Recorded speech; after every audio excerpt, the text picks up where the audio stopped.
Welcome to NSTV news. నా పేరు ప్రతిభ. Bulletin లో ముందుగా హెడ్లైన్స్ చూద్దాం. జగిత్యాల జిల్లా మల్లాపూర్ మండల కేంద్రంలో మంగళవారం ముఖ్యమంత్రి సహాయ నిధి చెక్కుల పంపిణీ కార్యక్రమం ఎంతో ఘనంగా నిర్వహించబడింది. ఈ కార్యక్రమంలో కోరుట్ల నియోజకవర్గ కాంగ్రెస్ పార్టీ ఇన్ఛార్జ్ జువాడి నరసింగరావు ముఖ్య అతిథిగా పాల్గొన్నారు.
ఇప్పుడు దాదాపు 14,40,000 రూపాయలు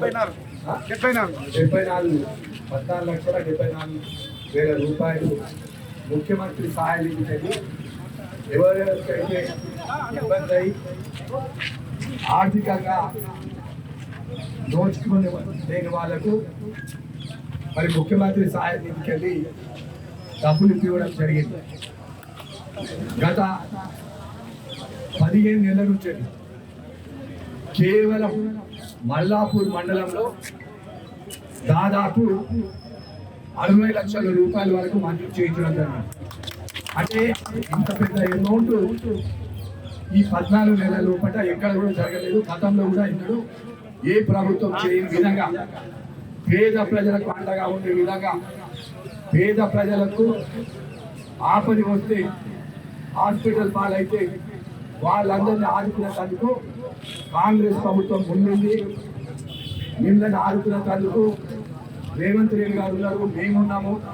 ఇక్కడున్న మీ ఏ గ్రామంలో అయినా మీకు ఏమైనా కాలు కానీ చేయి కానీ అనుకోని సంఘటన కలిగి హాస్పిటల్లో అడ్మిట్ అయితే దానిలో మెజారిటీ భాగము ఏదైతే ఆర్థిక సాయం ఈ ప్రభుత్వం మీకు అందజేస్తూ ఉంటుంది.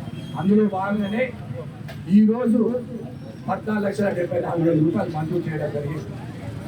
ఇలాంటి ఎన్నో అభివృద్ధి కార్యక్రమాలు కాంగ్రెస్ ప్రభుత్వం చేస్తూ ఉన్నది.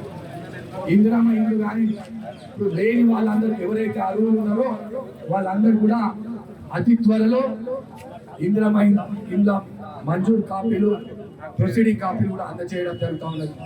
సన్న బియ్యం మీరు అందరు చూస్తూ ఉన్నారు. గత ప్రభుత్వంలో దొడ్డు వాటిలు ఇస్తే అందరూ అమ్ముకునేది. ఇవాళ సన్న బియ్యం ఇస్తున్నాం. ప్రతి ఒక్కరు సంతోషంగా ఆరోగ్యంగా మరి బియ్యాన్ని ఆ వడ్లు బియ్యం ఎదుర్కొంటా మరి ఇవాళ అమ్ముతలేదు. గత ప్రభుత్వం ఇచ్చిన బియ్యం అంతా కూడా ఎవరికైతే రేషన్ కార్డు లేని వాళ్ళందరికీ కూడా మరి రేషన్ కార్డులు ఇవ్వడం జరిగింది.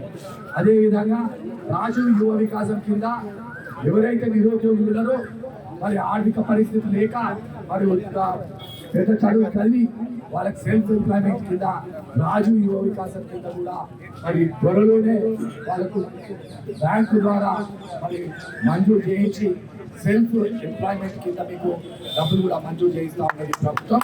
వీళ్ళందరూ దయచేసి మరి ఇంత ఆర్థిక సంక్షోభం ఉన్నా కూడా ముఖ్యమంత్రి రేవంత్ రెడ్డి గారు పేద ప్రజలకు వాళ్ళకి నీడగా ఉండాలి, వాళ్ళకి నీడ కావాలి, పేద ప్రజలకు అరువులందరికీ ఇందిరమ్మ ఇల్లు కావాలని కూడా ఇంత క్లిష్ట పరిస్థితిలో కూడా ప్రతి ఒక్కరు కూడా ఇల్లు మంజూరు చేయించడం జరిగింది. మన నియోజకవర్గానికి దాదాపు 3,500 ఇల్లు మంజూరైనాయి. ఇక్కడ మల్లాపూర్ మండలం పెద్దగా ఉంది కాబట్టి ఇక్కడ అందరికంటే కూడా మన 760 ఇల్లు కూడా మల్లాపూర్ మండలానికి మంజూరు చేయడం జరిగింది. అదేవిధంగా రేషన్ కార్డు కూడా ప్రతి ఒక్కరి అర్హులు అందరికీ కూడా రేషన్ కార్డు ఇస్తారు. అదేవిధంగా రాజు యువ వికాసం కూడా ఎవరైతే అర్హులు ఉన్నారో న్యాయబద్ధంగా చట్టబద్ధంగా ఎవరెవరికైతే అర్హులు ఉన్నారో వాళ్ళందరూ కూడా రాజు యువ వికాసం కింద తప్పకుండా మంజూరు అవుతాయని తెలియజేస్తుంది. మరి ఇలాంటి అభివృద్ధి కార్యక్రమాలు దయచేసి ఈ మహిళా సోదరులు మనందరూ కూడా ఆలోచించాలి. గత ప్రభుత్వం ఏం చెప్పింది, ఎన్ని మాటలు చెప్పి మరి ఎలాంటి సంక్షేమ పథకాలు ఇచ్చి ఇవాళ మనం ఎన్ని ఇస్తున్నాం, వాళ్ళు డబల్ బెడ్రూమ్ అని ఎన్ని ఇచ్చింది, మనం ఇందిరమ్మ ఇళ్ళని ఎన్ని ఇస్తున్నాం ప్రతి ఒక్కరికి. దయచేసి ఆలోచించి మరి రాబోయే స్థానిక సంస్థల్లో మన కాంగ్రెస్ పార్టీ నుంచి ఎవరు నిల్చున్న అభ్యర్థులైనా మీరు గెలిపించుకుంటే ఇంతకంటే ఎక్కువ అభివృద్ధి జరుగుతుంది, ఇంతకంటే ఎక్కువ సీఎంఆర్లు వస్తాయి, ఇంతకంటే ఎక్కువ నిధులు వస్తాయి. మనము ఏది స్పెషల్ డెవలప్మెంట్ కింద సీసీ రోడ్లు కానివ్వండి, ట్రైన్లు కానివ్వండి ఎన్నో మంజూరు చేయించాం. ఇలాంటి అభివృద్ధి కార్యక్రమాలు ప్రతి గ్రామంలో జరుగుతూ ఉన్నాయి. నేను కూడా మా గ్రామ నాయకులకు కానీ ఇక్కడ ఉన్న మహిళా సోదరు మన అందరూ చెప్తా ఉన్నాం, ప్రభుత్వం చేసే పనులు మీరు ప్రజలకు తెలియజేసే విధంగా మీరు అందరు ప్రతి ఇంటిని గడప గడప కూడా చేర్చే బాధ్యత కూడా మీపై ఉండాలని తెలియజేస్తూ మరి నాకు ఈ అవకాశం ఇచ్చిన మరి కిసాన్ సేల్ అధ్యక్షులు, మండల కాంగ్రెస్ అధ్యక్షులు మరి శ్రీనివాస్ రెడ్డి గారికి, తిరుపతి రెడ్డి గారికి, మరి ఇక్కడ ప్రతి ఒక్కరికి పార్టీ నాయకులందరూ కూడా నమస్కారం.